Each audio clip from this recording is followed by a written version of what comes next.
This is Rick Gualtieri, and this is another Tales of a Midlist Author. And today, what I wanted to talk about was choosing a cover artist and working with one. This came in as a request on Twitter, and I think it's an awesome topic, and so I wanted to expand upon it. Just for the record, if you ever have a topic that you would like to hear my opinions on, please feel free to reach out. You can reach out to me via my website, via social media, however you please, and I'm happy to entertain various suggestions of, hey, this would help me if you told me your thoughts on it. So anyway, cover art. We've already discussed the concept of whether or not you should do it yourself. We're not really going to rehash that. Let's assume you've come to the conclusion that no, I'm not a designer. I don't know Photoshop. I need to hire out. So you've come to that decision. So how are you going to find a cover artist? Well, first of all, there is Google. I would say the most obvious is pick your genre and put in covers. You might find some. Online communities, I've mentioned Keyboards before. Cover artists do advertise there, and two, there are places for them to advertise. Websites like that are also a good place to just go on and say, hey guys, I'm looking for a cover artist. Here's my genre. Anybody have any recommendations? Most authors will have no problem telling you, the good or the bad of people they've worked with. Another is, hey, just go to Amazon. Go to Amazon, go look at the genres you're planning on writing in, and find some books with covers. And you're just like, damn, that person I want doing mine. Open it up and take a look. A lot of authors, they'll give attribution. They'll say, hey, edited by, cover by. That's your ticket right there. If they don't, reach out to the author. Worst case they can do is, worst case they'll ignore you. Most people really aren't dicks about this. If they have a good cover artist they've worked with, they're more than happy to kind of share the wealth. So that's another one. Have a sense of what you like. So kind of go with your gut. If you are just perusing various websites, try to find people who kind of match that in your head, that look you're going for. Another good place, DeviantArt. A lot of up and coming artists, post their illustrations and such there. That's a good sense to to reach out and just say, hey, I saw your stuff, I really like it. Could I license it, or or are you willing to do a commission work? Also get a sense of what you're looking for with your genre. Are you looking for an illustration, an original illustration, or are you looking for something that's essentially kind of stock photo manipulation? I'm not saying one is better than the other. Illustrations typically run a little bit more price-wise, but it all depends on the artist. I've seen illustrators who are great, and others it's like, just draw that on a napkin. And the same way with with stock photo manipulation. I've seen some horrible covers that are a little more than just a photo with a bad font, and I've also seen people take a stock photo and turn it into something that is just marvelous, that you would never look at the stock photo and look at the end result and put two and two together. They've made it their own original work there. So no real opinion on that. Just go with your gut, what you're looking for. Now, DeviantArt is one thing. A lot of artists there, you might just have to ask what their policies are. If you're working with somebody who's an established cover artist, there's a good chance they're going to have a website out there, and that website is probably going to go into detail about their various policies. That's going to be their pricing policy. How much are they charging, and how are you going to pay? Is it PayPal? Personally, I prefer that. There's a little bit of protection there for both parties. Do they require payment up front? Is it half and half now, half later, or is it all later? Arm yourself with this knowledge, because I know some people are like, well, I would never pay somebody up front. Well, then if that's their policy and you don't want to do it, then move on. Or ask them if they're willing to to work with you on it. And if they say no, don't argue. That's their business. Another thing to look for, their copyright policy. Are you hiring them to do a work for hire and they're transferring the copyright? Or is their base fees basically saying they own the copyright, but they're giving you an unlimited license? I wouldn't freak out too much about that. As long as you are getting an unlimited, unrestricted license for work that you've paid for, you're set. You can pretty much do what you want with that cover. Outside of that, if it's more restrictive, if it's basically saying, okay, well, I own the copyright and you can only use it for these things, I might kind of back up and rethink that.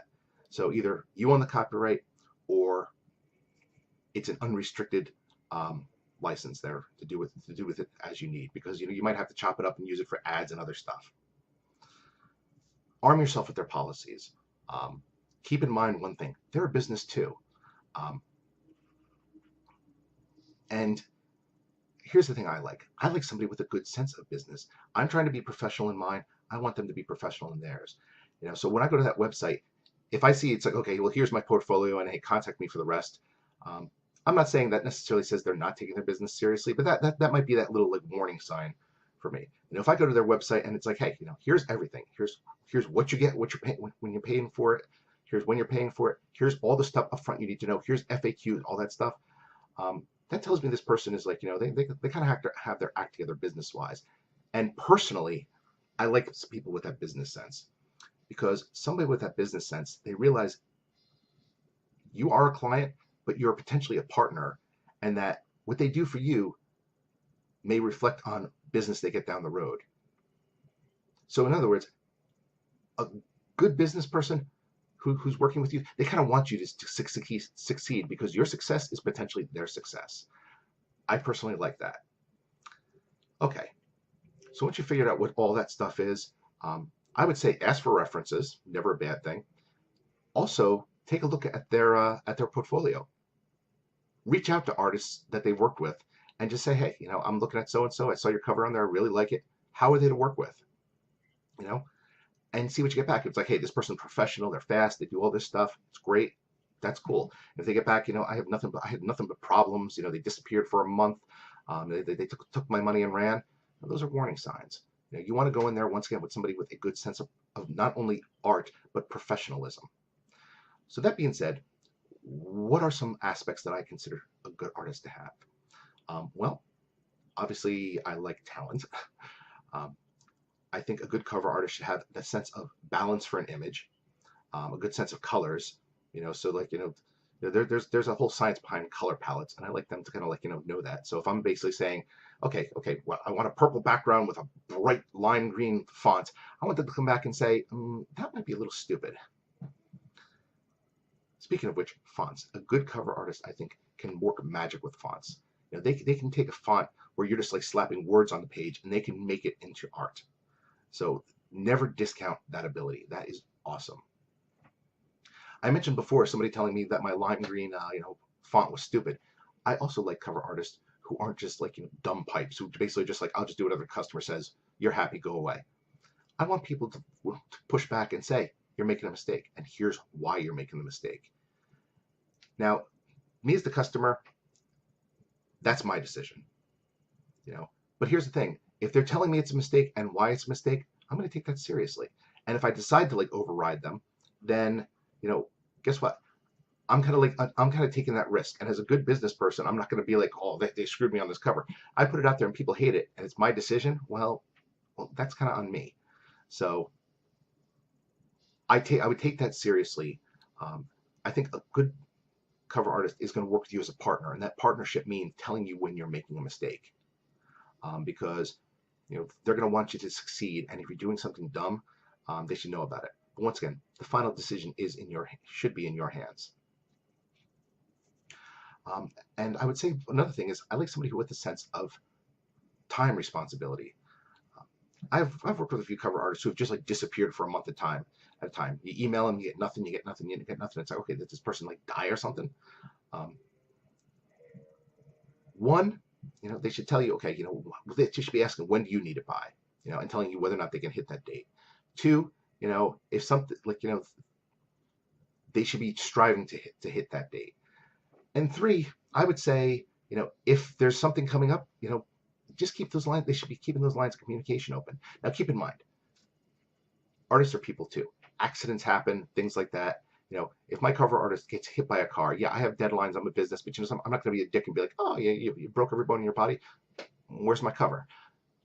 That's just not the way I am. That being said, if I'm basically saying, hey, I need my cover this week, and we've agreed to it up front, and then I'm looking on social media and they're like, yeah, we're off on a vacation and we're not going to be back, and we're like screwing and the customer's going to screw themselves, and I'm getting a response, that's going to kind of tick me off. That's really not professional. So that's what I'm saying. Apologies for any distractions there. This is the weekend. This is Saturday, and I think I already made a video about working through distractions. Um, you know, that applies to YouTube videos as well. Anyway, so those are my thoughts on what makes a good cover artist. Now that's only half of the equation. You as the the author, are you going to be a good customer or a bad customer? Because once again, it's this partnership here is only halfway. So let's look at pricing policies. A lot of cover artists have basically said, you're going to pay upfront for at least a portion of this, and the reason for that is they've probably been burned. They've probably have some author come in and say, hey, I want this cover, I want this and this and this. They did it for them, and then the author's like, nah, I changed my mind and left. And then they had no recourse. They couldn't reuse it. It's a specific cover. They got screwed. Don't be that person. Know their policies up front, and and agree to them. And don't change it, and don't skip out halfway through it. And here's the thing: if you're going to skip out, if there's a financial burden coming down, talk to them. Hey, I paid you half up front. Okay, grandma's in the hospital. I'm not going to be able to pay the rest. Explain. Be a good partner. Don't just disappear and whatnot. Mind you, and especially don't disappear and try to take that art with you, because without that payment in full, it's probably not yours. So other things about that, outside of paying your bills, is I already mentioned, the customer is not necessarily always right, and if you insist upon it being that way, you're taking that risk unto yourself. That's really not their fault at that point. That's your fault. I was at a convention, and there was a bunch of cover artists there, including the one I primarily work with, Mallory Rock. Shout out to her; she does awesome work. And there was a bunch of authors in the audience, and they're all saying, "Well, I would never work with a cover artist who didn't read my book." And I'll be honest, I was kind of like, "What the hell?" Here's the thing: a good cover artist is probably pretty busy, and they're probably too busy to sit down and and read every single novel that comes in there. And if you're insisting that they do, well, honestly, if I were that cover artist, I'd charge you for that time. Be like, fine, you want me to do that? That's going to be X number of hours. Pay me for it. You, as the author, should be able to describe to them, one, what's your book about, and two, if you have any ideas of what you want on the cover. That's on you. Don't expect them to especially don't expect them to go pay for a copy of your book. Now, that's not to say if they want to read a copy, you shouldn't let them. Honestly, when I work with an artist, and especially if they've done paperback versions, I like to send them a copy. Hey, something for their bookshelf, because that helps me as well. Oh my God! Hold on one second. Apologies for that. The kids need waffles, of course. Anyway, as I was talking about being being a good customer versus a bad customer. Once again, that whole concept of them reading your book, I wouldn't really expect that. It's up to you to give them that summary and tell them what your book is about. Don't be some diva, about that, because chances are, once again, if they're a good cover artist, they're going to be busy, too busy to to deal with that kind of crap. And I would say when you're done, give them attribution. Chances are, if they've done a really good cover for you and they like it, they're gonna list that as part of their portfolio. Something that's kind of free advertising for you. I tend to like to give it back. I like to list it on my website. I also like to, once again, list it inside the book. So in case anybody says, "Hey, this is a great cover," they can find that by themselves. Maybe pass on a little bit of business. Yeah. So those are kind of the thoughts on picking and choosing a cover artist. I would also say this as just one thought to have. I don't think it's a bad idea to have a couple in your back pocket, a couple of cover artists that you've worked with, only because things come up. People get busy. Hey, some client comes in and wants 50 covers for for stuff, and your cover artist is suddenly sorry, you got to go to the back of the line. I got a queue. One, I wouldn't necessarily do that in mid-series. Within a series, you want to have consistency. Trust me, I've learned that lesson before. Never a good thing. But I don't think it's a bad idea to have a few artists that I've worked with, just in case one gets busy. If one gets busy and I maybe need some ads for Facebook, go to the other one. Say, hey, can you work with me here?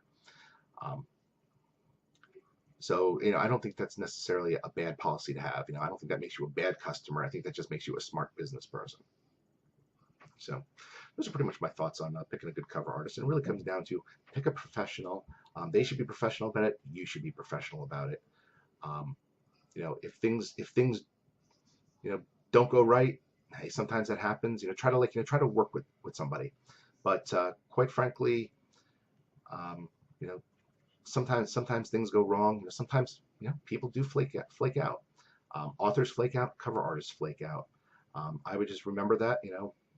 One, don't want to be the person flaking out. But if that happens, and somebody else reaches out to you, I would just I'm not a big fan of just completely slamming other people unless they've taken my money and run. But I would be honest and be like, hey, this person's been difficult to work with. Likewise, if they weren't difficult to work with, I'd make sure that I'd said that, be like, hey, this person's been great. This is what you can expect from them, all of that. So professionalism, as always, is going to be key here. So those are my thoughts on on picking a cover artist and working with them. You as the author, pay your bills on time. Don't be unreasonable, all that stuff. And if everything works out, the good thing is, you don't. It's not just a pay for performance thing. You actually probably have a good partner that you can work with at subsequent projects. You know them, they know you, and that's never a bad thing to add to your arsenal.